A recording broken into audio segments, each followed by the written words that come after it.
एसेबानि fill नैजिसा Tripura हास्ते कथुमुं 30-31 मे कया सहर संसारजाक मानि कथुमुं पान्डा पाइमेनि उलक्राक सालो छात्र जुब भवन कताल चंजाक कमिटिनि काजखौ ताइ तांफां कक्म थुंनायरनि पान्डा खलाइका कताल कमिटिनि काजखौ चंजाखा उदयपुर बखाक्तेनि छात्र नेता प्रीतम शील ताइ तांफां चंजाखा सदरनि सृजन देव तिनि कथुमलाइ मुंनि कक लामुंखा क कथुमलाइ मुंनो तुइनो कक साइखनारका बसकानि सामुहुं तुइ कताल কাজকোবাই টাংফাং সাংবাদিক বন্ধুদের শুভেচ্ছা এবং অভিনন্দন জানাচ্ছি। এসএফআইয়ের নবনির্বাচিত রাজ্য কমিটির পক্ষ থেকে আপনাদের আবারও শুভেচ্ছা অভিনন্দন এবং আজকের এই সাংবাদিক সম্মেলনে আমাদের মধ্যে উপস্থিত আছেন আমাদের সংগঠনের সদ্য প্রাক্তন সভাপতি এবং সম্পাদক। ওনারা এখনও আমাদের সর্বভারতীয় কমিটির নেতৃত্ব এবং আমাদের নবনির্বাচিত সভাপতি তিনিও এই সাংবাদিক সম্মেলনে উপস্থিত আছেন।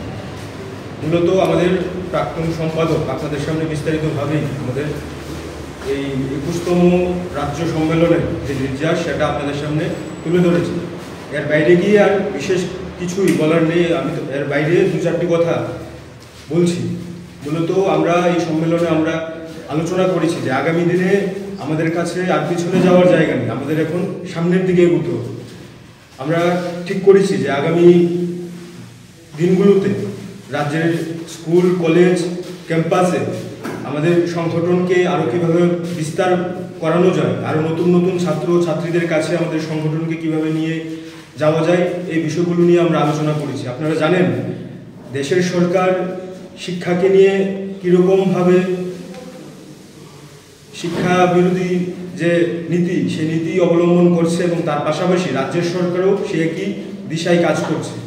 আমরা আমাদের এই সম্মেলনে গভীরভাবে আলোচনা করেছি, উদ্বেগ প্রকাশ করেছি যে এই শিক্ষানীতি বিরোধী সরকারের বিরুদ্ধে আমাদের আরও অগ্রসর হতে হবে এবং সামনের দিনে ছাত্রছাত্রীদের একত্রিত করে লড়াই আন্দোলন সংগঠিত করতে হবে। এবং আমরা বিগত দিনেও ছাত্রদের পাশে থেকে যেভাবে লড়াই আন্দোলন সংগ্রাম করেছি, আগামী দিনেও নতুন সম্পাদক সভাপতি বা রাজ্য কমিটি নতুন তৈরি হয়েছে, কিন্তু আমরা বিগত দিনে যেভাবে ছাত্রদের পাশে থেকেছি আগামী দিনও আমাদের সেই প্রয়াস জারি থাকবে এবং আমরা বিশ্বাস করি এই নতুন কমিটি আরও দুর্বার গতিতে ছাত্রদের পাশে থেকে তাদের স্বার্থে কাজ করবে। ধন্যবাদ সকলকে, নমস্কার। আগামী 2 বছর কি পরিকল্পনা রয়েছে আমাদের?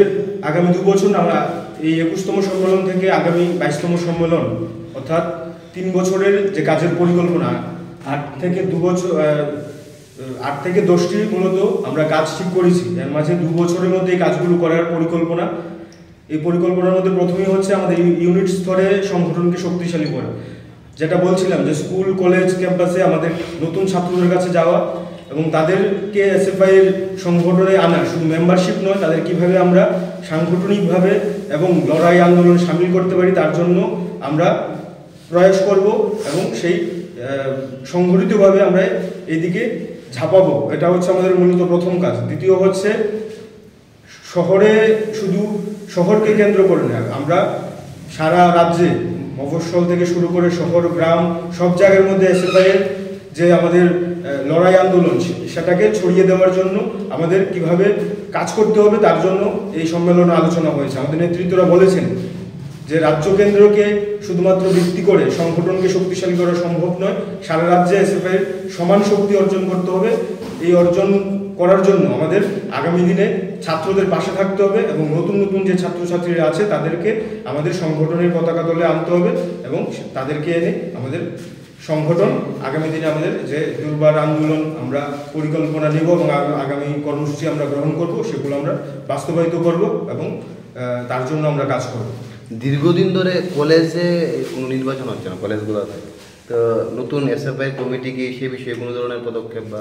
অবশ্যই আমরা নতুন নয়, শুধু আমাদের আগের যে কমিটি বা আমরাও সেই কমিটিতে ছিলাম বা আমাদের রাজ্য সম্পাদক সভাপতি প্রাক্তন যারা ছিলেন তারা বিগত 7 বছর ধরেই বলে আসছে যে কলেজে নির্বাচন করতে হবে, সুস্থ নির্বাচনের ব্যবস্থা করতে হবে। কিন্তু রাজ্য সরকার সুস্থ নির্বাচন করার ক্ষেত্রে বারংবার আমাদের যে দাবি সে দাবি মানছে না। আমরা এর বিরুদ্ধে বিভিন্ন সময় বিভিন্নভাবে সোচ্চার হয়েছি এবং আমরা আমাদের সম্মেলনও বিভিন্নভাবে এই নিয়ে আলোচনা হয়েছে এবং আমরা বলবো রাজ্য সরকারের কাছে আজকেও দাবি জানাবো যে সুস্থ নির্বাচন করার জন্য কলেজগুলোতে অবশ্যই অতি আবশ্যক এবং দ্রুত সেই নির্বাচন করার জন্য রাজ্য সরকারকে উদ্যোগ নিতে হবে এবং ছাত্রছাত্রীদের কাছে গণতান্ত্রিক পরিবেশ তৈরি করে